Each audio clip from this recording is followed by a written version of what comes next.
Good afternoon, everybody. Welcome to the Let Me Bend Your Ear podcast. My name is Frank. I'm the host of the show. It's great to be on today. I am live on both Facebook and on Twitter. So welcome if you're going to be joining. This is going to be the second episode where we try to see if we get anyone that's interested in coming on to talk about the topics that I'm talking about today. I'm going to be reviewing two movies. The 1988 film Midnight Run, and the just released Spiral, the Book of Saw, starring Chris Rock, which is I don't know if it's not a reboot, but a continuation of kind of the Saw legacy of horror films. So we're going to talk about both those movies today.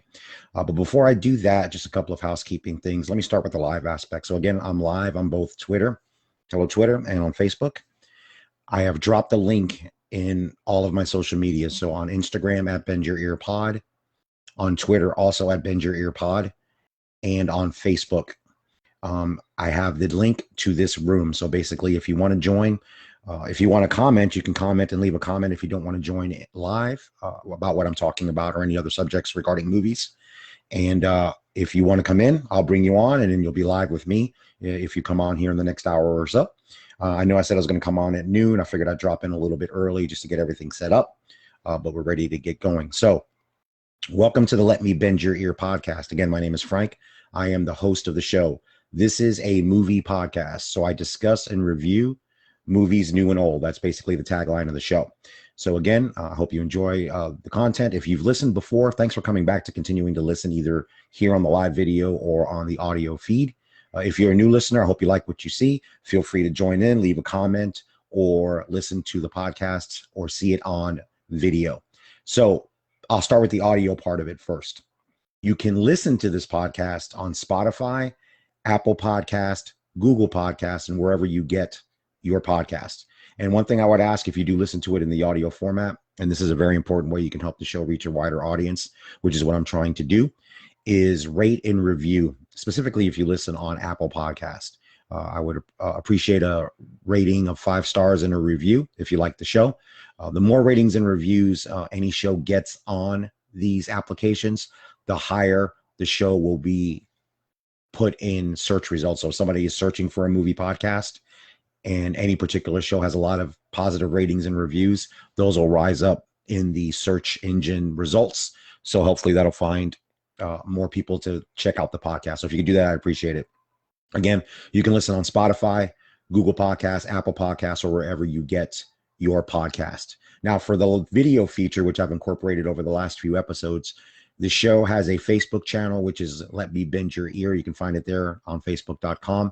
There is also a YouTube channel that is Let Me Bend Your Ear podcast. So if you consume your either video or audio through YouTube, the channel is there. The video that the live that I'm doing right now and all the lives that I do when I record episodes will be uploaded to the YouTube channel, also the Facebook channel.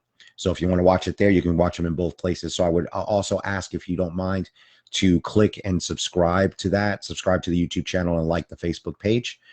Again, that'll help drive search results, the more likes and the more subscriptions that the channel has. So if you could do that, I'd appreciate that as well. If you want to email me, email the show. It's bendyourearpodcast@gmail.com. Feel free to email me with any comments on the show, any suggestions on movie reviews, any of your thoughts on movies. The best way to interact with me is going to be on Twitter. I'm on Twitter every day discussing movies with people, other podcasters, movie fans. If you follow me at Bend Your Ear Pod, if you tag me in any post, I will definitely respond. And I love to discuss movies all the time. It's one of my favorite things to do. So please feel free to do that. Also, if you see my posts on Twitter, Instagram, or Facebook, if you can like and share them, whether it's episodes or the live videos or anything that I post, that's another easy way you can help raise the profile of the show if you're a fan.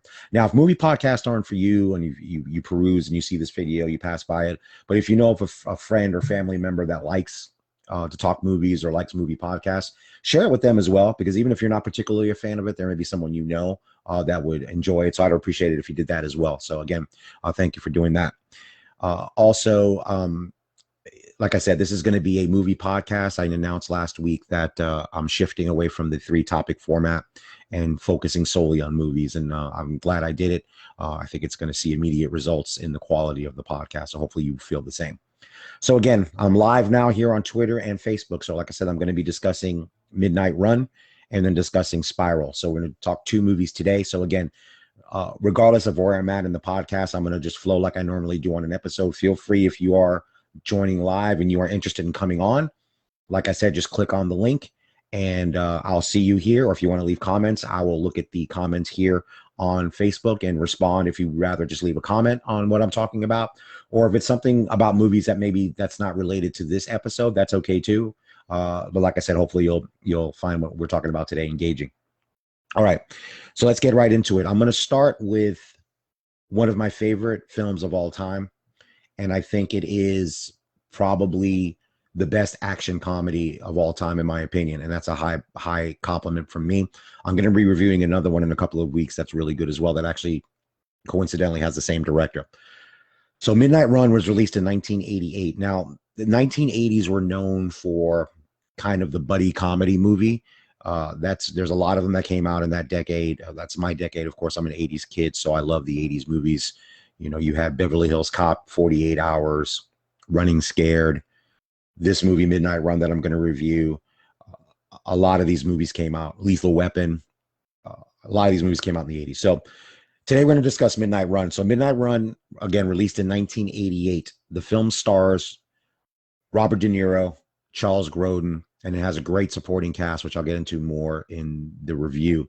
The movie was directed by Martin Brest. So he's had a very interesting career. He's directed some very good movies. Another one being one of the other great action comedies of the 80s, Beverly Hills Cop.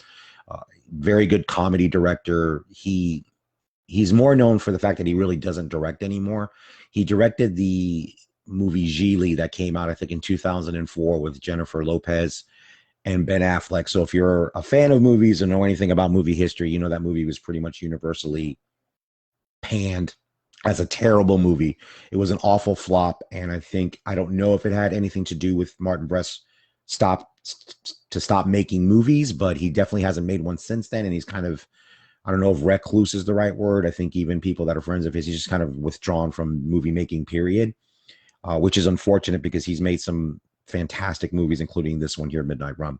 The screenplay is by George Gallo. So Robert De Niro plays bounty hunter Jack Walsh. So you find out as the movie goes that he is a former Chicago cop with kind of an interesting backstory about something that happened to him. So he ends up not being a cop anymore and doing bounty hunter work.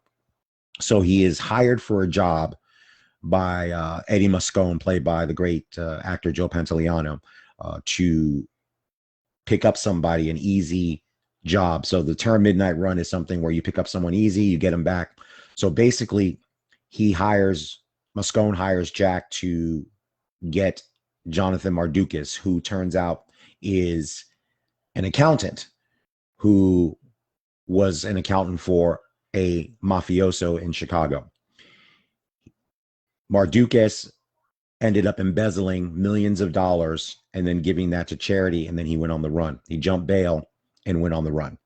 So Moscone wants Jack to bring him back. He's got 5 days to do it. He needs to find him, bring him back, because if he does not, the bail bondsman is going to eat $450,000. That's what he put up for the bond, not realizing who this guy was. So basically, if this guy doesn't come back, they don't get him back before Friday midnight, so about 5 days from when he gives Jack the assignment, then he's pretty much out of business. So that's the setup for the movie. And so he goes after him. So Jack Walsh goes after Mardukas. Mardukas is played by comedic actor Charles Grodin, who's great. And I'll get into, like I said, I'll get into the performances. So that sets the story in motion. So what's going on is you have multiple things happening. So you have Jack going after Mardukas. You have the FBI going after Mardukas to get him since he jumped bail. You have the mobster Serrano, played by the great actor, late actor Dennis Farina, going after him because, of course, they want him dead because he knows, because of what he's done, robbed him of his money. So, of course, they're not going to let that go by. So you have all these things going on and complicating the situation. So Midnight Run is essentially a road picture. And I'm going to be reviewing, and it's funny, as I rewatch Midnight Run, I'm going to be reviewing another great comedy from the 80s, Planes, Trains, and Automobiles. So as I'm looking at Midnight Run, it's funny because Midnight Run has a similar trajectory in the fact that basically these two go on literally planes, trains, and automobiles as well as he's trying to get him back from New York to California. So I thought it was kind of amusing that it's basically a road picture. But what makes this movie fantastic, there's several things. Normally when I do a review, I get into what I like and what I didn't like. I can tell you right now, there's nothing about this movie that I did not like. So we're going to be talking about everything that I did like. So one, the performances universally are fantastic. And any great movie, regardless of genre, when it's good when you have a deep well of performances from every actor in the movie, whether it's the stars of the movie, in this case, Grodin and DeNiro, or whether it's small supporting performances, such as John Ashton as a rival bounty hunter. He's great in this movie. Ashton was also used by director Martin Brest in Beverly Hills Cop, so he was Taggart in Beverly Hills Cop. So if you remember that movie, he was the partner. It was Rosewood and Taggart. So Rosewood was Judge Reinhold's character, kind of the nerdy one, and Taggart was the veteran cop. He shows up here in Midnight Run as a rival bounty hunter. Absolutely hilarious. Again, Joe Pantoliano as Eddie Moscone, the bail bondsman. Fantastic. He spends half the movie yelling because he's so stressed out, but he's so fantastic in the movie. Dennis Farina, as I mentioned, great actor. The late actor Dennis Farina, he's great as the mobster Serrano. And then, of course, the two lead characters, DeNiro and Grodin. I know DeNiro in interviews over the years has said that Midnight Run is one of his favorite movies that he's ever done, and I can understand why. It's a fantastic role for him. De Niro is fantastic in it. I know as I was doing the research on here, I know he was coming off The Untouchables where he played Al Capone. That movie came out 1987, the Brian De Palma film, which is a classic, and he was great in it. And he was looking to do something comedic in Another Side Story, and I knew this from doing research on other movies. He really wanted the role in Big and was pursuing it, but the studio had no interest. I think Penny Marshall was interested, but the studio had no interest. And of course, the rest of that story is history. Tom Hanks ended up getting that role and getting his first Oscar nomination for it, and he was fantastic in it. It had been a way different movie with De Niro, but De Niro was very interested in doing it, but ended up reteaming with Penny Marshall a few years later in Awakenings. But he was looking for a comedy to do, found this script, was really interested in doing it. The film was originally set up at Paramount, and Paramount wanted a big star next to De Niro to guarantee box office success. So believe it or not, they wanted to cast a woman in the role and wanted Cher to do it. And Martin Brest and the screenwriter didn't agree with it, didn't think it would be right. So that ended up not happening. So Paramount actually ended up passing on the movie because Charles Grodin ended up auditioning, and the audition with De Niro was fantastic. Their chemistry was fantastic, as you see when you watch the finished film. So once they pursued Grodin, the Paramount was out. So then Universal ended up coming in and financing and producing the picture. And of course, it went forward with Grodin and De Niro. The chemistry between them is the best reason to watch Midnight Run. The irritating force that Grodin is on De Niro's character in the movie is the greatest part of Midnight Run. He is a constant irritant to De Niro, and De Niro's reaction to that irritation and how he deals with that irritation is hilarious. And that's the key. And in a movie like this, when you have an actor like Grodin who has a specific style, it could, if you're not a fan of an irritating character, it could get to the point where it's irritating to the audience. And that's when the movie doesn't work. The Midnight Run does not do that. The irritation that Grodin provides De Niro's character is the source of most of the comedy in the movie. And what sets this movie above a lot of action comedies or even action films to begin with, there is a very good emotional resonance in their relationship, especially as you find out more about Jack Walsh's character. You find out why he's not with the Chicago police anymore, his association to Jimmy Serrano, the mobster, his family situation. These things come to light as the film progresses, but it happens in a natural way. It doesn't feel like it's thrown in. It doesn't feel like it's just added for, no particular purpose. It's very organic. And as the road picture element of it goes through, as he's trying to get him back to LA, you get to see this, and then also you get to see the relationship between Jack and the Duke grow as they learn more about each other and ultimately come to an understanding. Again, great cast. I forgot to mention the late Yaphet Kotto. He passed away recently. I posted about him.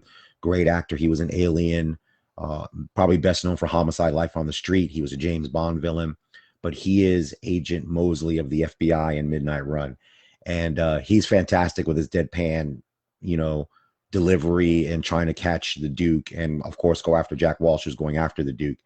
There's a great running gag in the movie, and it's not a spoiler. So early in the movie, Jack Walsh ends up with Mosley's ID, and as he's going through situations and navigating situations, he's basically using his identity and saying he's Aaron Mosley. So when Mosley, the actual Mosley, is trailing the whereabouts of Jack and the Duke, all the running gag, and there's all the people's like, wait, you're Aaron Mosley? Are you all you guys named Mosley? It's a phenomenal, hilarious running gag throughout Midnight Run.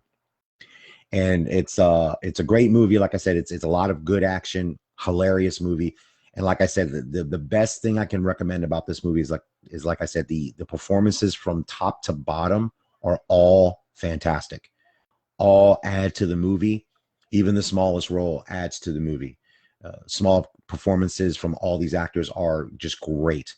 And I remember I saw this in the movies in '88 when it came out. Loved it then and I haven't seen it in years. On the rewatch of the movie, it's fantastic. It's just as good.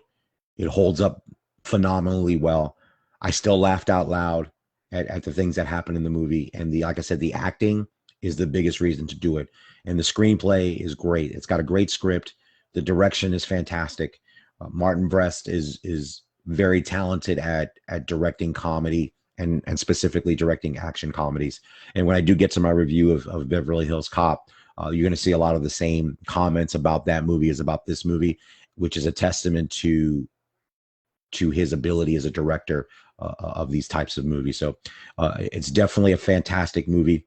I highly recommend it. It's actually, as of right now, available on HBO Max. You can also, I'm sure, rent it on Amazon Prime and buy the movie. I would highly recommend, if you collect movies, picking this one up. It's a fantastic movie. If you have not seen it, I cannot recommend it any higher, especially if you're a fan of DeNiro and Grodin. It's, like I said, it's one of DeNiro's best performances in a movie. And I know that's a high bar as well. And like I said, the fact that he considers it one of his favorite movies that he's ever done should tell you all you need to know. It's a fantastic movie. Him and Grodin together are fantastic. And like I said, it's probably, in my opinion, the best action comedy that I've ever seen. And I say that unequivocally. And I think you'll agree if you watch the movie. So my review of Midnight Run, I'm going to give it 5 Van Goghs out of 5. As I explained last week in my Fletch review, movies that I give 5 Van Goghs are very rare. And they're movies that I've watched over and over and over again. It's not to say that my 5 Van Gogh review states that this is one of the greatest movies ever made of all time. That's not how I do it. I base my reviews on the watchability for me, my enjoyment level of the movie, and if I would watch it over and over again. And I don't give 5 Van Goghs very often, but this is a movie that I've seen probably 10, 11 times and love it every time I see it. So when I can watch a movie over and over again consistently enjoy it and always revisit it, then it's going to get a 5 Van Gogh review from me. So that's my review of Midnight Run, 1988, 5 Van Goghs out of 5. And like I said, you can check it out on HBO Max, and you can also see it, probably rent it wherever you rent your movies on VOD. All right.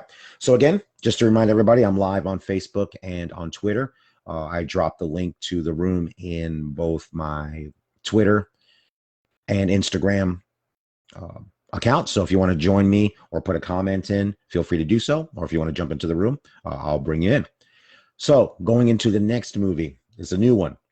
This is Saw from the book of Spiral, from the book of Saw. This has Chris Rock, Max Minghella, Marisol Nichols, and Samuel L. Jackson. So now, if you are a fan of horror films, and I am a casual fan of horror films, so I'm not huge in the genre per se.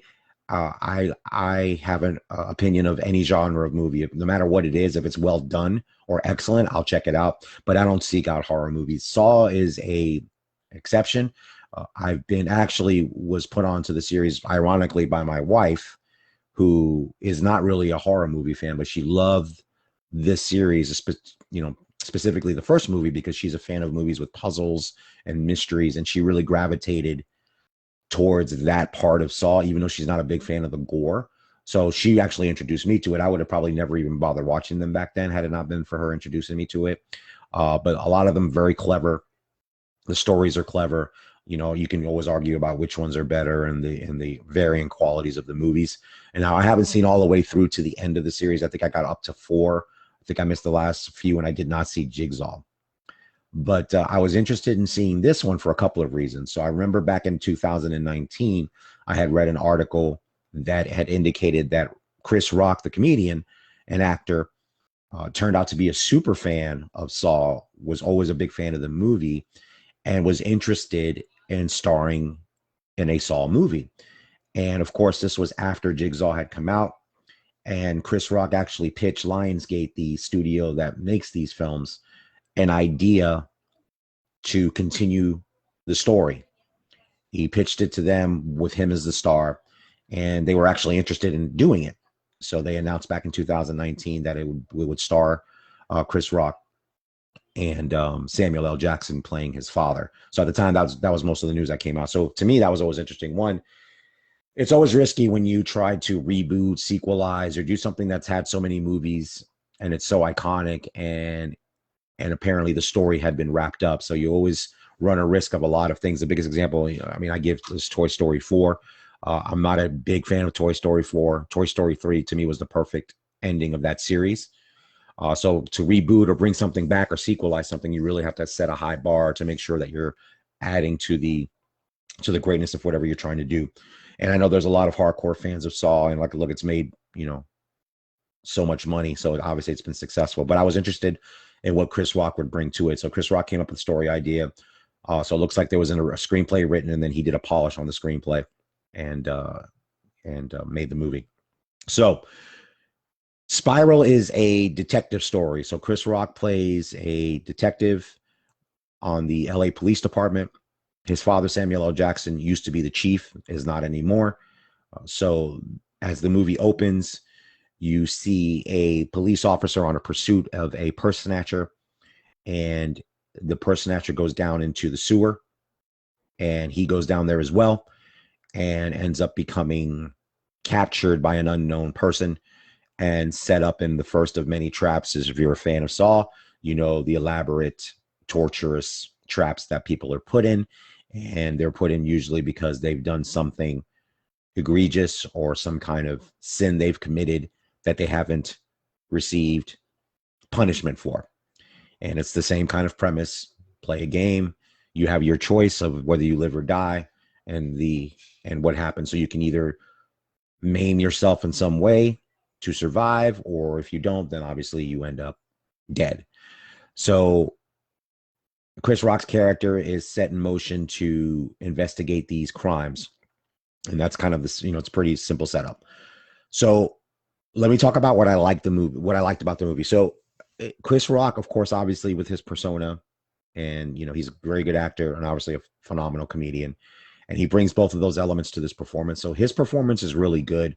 You get the funny on Chris Rock, but for the most part, even though he has some funny lines that he says that he can deliver like nobody else, it's a pretty straightforward performance. So he plays a, kind of like the typical cop, kind of tortured, kind of, he's divorced. He's at odds with the department because something happened. I don't want to get too much into it because I don't want to, this is not going to be a spoiler review. So I don't want to give too much away, but he has issues with his fellow police officers for some specific reasons, which impedes his investigation of this series of murders of police officers. So as the movie progresses, he's investigating it. Max Minghella of Handmaid's Tale plays his young partner, Brookie. So you got that dynamic as well. Old veteran cop, rookie cop. So, that's a cop movie trope that you've seen hundreds of millions of times. But that's the setup. But ironically, the best parts of Spiral are actually the first half, almost 3/4 of the movie. I like the atmosphere it created. I liked the fact that, that it was police officers this time that were victims, and just trying to find out what's going on. So I was interested and engaged in the performances, which I thought were good, by Minghella and Chris Rock and Samuel Jackson and Marisol Nichols actually as well. The one thing that was good is you don't really see in cop movies female lieutenants or heads of cops that are female. Actually, you don't hardly ever see it at all. The only other time that I've seen it recently is in the excellent Amazon TV show Bosch with Titus Rylover. He has a female lieutenant, and you don't see it very often. So Marisol Nichols is good in here, and it's good to see kind of that little different take on it. It's usually a male chief, or lieutenant. So that was good. So all of that was good. It creates the atmosphere of Saw. Darren Bozeman, I think, came back. He is a Saw veteran. He's directed a few of those movies, so he knows how to make the look of it, the aesthetics of the franchise. So it looks like a Saw movie. So all of that's good. The not so good, unfortunately, is like every Saw movie, there are a couple of twists that are in this movie, and like I said, I'm not going to give away any of those twists. Unfortunately, they were not great in the sense that I knew what the twist was way before it happened. And that's a major problem I have with this movie. And because I think it could have been executed in a way that would have made the twist more shocking. But it didn't. And because there's a issue with the flow of the movie. Like I said, the first half of the movie flowed pretty well, but then some things happened that kind of threw it off for me, which also, for me, informed me what the twist was going to be. And I'll just leave it at that. I won't say any more. Like I said, I don't want to spoil it if you want to go see it, but it was a major problem for me. And the last part of the movie, I think, really dropped the ball on how they're going to do it. And I can tell you, because this is not a secret, I mean, it sets it up for a sequel, because what horror movie doesn't set up for a sequel? So I don't think I'm not giving away anything there. But again, even with that, it's just the twist and the resolution, quote unquote, that you get was not good, unfortunately, and it really derailed what would have been my enjoyment of the movie on a lot higher level. Again, the performances were good. You can always argue about whether the traps are good or not, the way they figure out ways to kill people. I don't really get into that much. I mean, they were elaborate traps. I know people really get into that part of it. I think the real hardcore horror movie fans get into these traps are better, these traps are not better. I saw the movie last night with my son, and he's a big fan of the series, and he was very disappointed, like I was, in the way the twist was done, and also disappointed on the actual traps themselves. He didn't think it lended to the story as well as another movie. So that was his take on it. Like I said, I'm not as big a nitpicker on those as well. I mean, look, they're killing people in elaborate ways. I don't really dig into nitpicking on that. So my biggest issue, like I said, was the twists in the movie. I thought were not shocking, where you go, oh my goodness, it just wasn't. Maybe other people that see it will disagree. And if you have seen the movie, or if you do see a movie, let me know your thoughts on it, if you agree or disagree with my assessment of it. So, unfortunately, I think Spiral, the Book of Saw, is a good half of a movie, which is not a good enough to be a full recommendation for me. So, out of my 5 Van Goghs, I'm going to give Spiral, the Book of Saw, 2.5 Van Goghs. So again, on that scale, it's a movie that had some elements that were good, but I can't recommend going out to see it, maybe watching it on video or DVD when it comes out. And definitely it's not one I'm going to rewatch. So that leads to my 2.5 Van Gogh review for Spiral. So again, Midnight Run, 1988 film. I definitely recommend that one. Check it out. If you have not seen it, definitely rewatch it if you haven't seen it in a while. I can tell you, for me, it holds up phenomenally, and it's a great movie. It's a great 80s movie. It's a great action comedy movie, period. So again, 5 Van Goghs for Midnight Run. And then Spiral, I keep saying Saw, Spiral from the Book of Saw with Chris Rock, I give 2.5 Van Goghs out of 5. So again, you can follow the show on social media. The Twitter handle is @BendYourEarPod. That is also the handle for Instagram. The Facebook page is Let Me Bend Your Ear.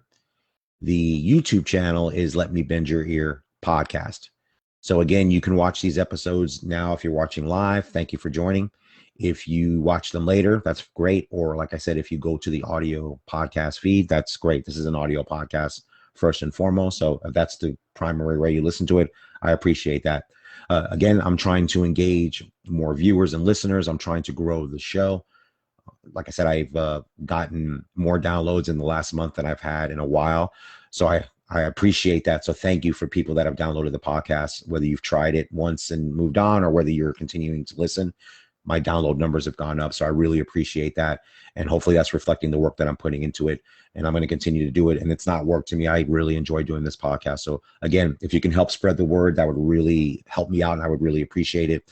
And like I said, the two best ways you can do it. Number one, if you listen to the audio podcast feed, specifically on iTunes, but wherever you do, please rate and review the show. Give it 5 stars if you love it. Like I said, the rating and reviews help the show get a higher profile in search results. So again, people are always looking for new podcasts when they run out of ones to listen to. And if they love movies like I do, and they love talking movies or hearing about discussion about movies, please lead them to my podcast. I think they'll enjoy it. And the way I can do it, like I said, I'm an independent podcaster. So the only way I'm going to get the word out is through word of mouth from people like you that listen and recommend it. So thank you for doing that. The second way that you can do it, again, is if you see my post on social media. I post on Twitter every single day, Instagram every single day, and Facebook pretty much every single day. So if you see any of those, please like the post, share the post, retweet, share it on your Instagram, share it on your Twitter, share it wherever you have social media, because that's another easy way people that may be looking for a podcast can find this one. So again, if you can do one of those two things, or if you can do both, I would really appreciate it. The email for the show, again, is bendyourearpodcast@gmail.com. So if you want to email the show, if you have any suggestions, please let me know. I take any and all suggestions. And again, or if you want to just talk movies, again, the best way to interact with me, if you want to just chit chat about movies, shoot the breeze on them, is on Twitter. I'm on there every day. And I'm commenting on people's posts. I'm talking about movies, you know, what I like, what I don't like, what you don't like. So please, if you're a movie buff and you like that interaction, please, I'm looking for more of that all the time. Outside of the podcast itself, I just enjoy having those conversations about movies. So please check me out on Twitter @BendYourEarPod, which is also the handle again for Instagram. And I appreciate, again, like I said, I appreciate everybody that's checked out the show. This is something I do out of pure enjoyment. I love talking movies. I love being able to have an outlet to do that. And again, I'm going to end the last few shows, or this show as I've ended the last few shows. I encourage everybody out there, if you're watching this live, or if you hear this later, or if you watch this later, if you have something you love to do, just do it. If you haven't done it at all, start doing it. If you do it more. Like I said, I think we all need something, some kind of outlet that gives us happiness and joy, whatever that may be. So I would encourage everybody to do that. If you are struggling, you know, mental health wise, or if you're struggling, just trying to get out of a rut or whatever it is, just find that thing that you're passionate about and soak your energy into that. Does it cure everything that may be wrong? No, but it does definitely help. It does put you in a different mindset, and hopefully it'll get you on a path to where you can find consistent, at least, joy in something that you love doing. So I would encourage everybody to do that. So again, thank you for listening. This is episode 72. I hope you enjoyed it. Like I said, please recommend the show to your friends. You're listening to Let Me Bend Your Ear podcast. Thank you for everyone that's listened and is listening, and hopefully we'll get some more listeners in the future. And again, I'm going to keep this live aspect going indefinitely. And like I said, if people join, that's great. If they don't, like today, that's fine. No problem at all. I'm going to have it open for when they do, because I think it's just another way to try to engage. And I'm going to continue to put all my effort into doing that. So thank you for everyone that's listening to this now or later. And I hope everybody is good. And I hope everybody has a fantastic week. Take care.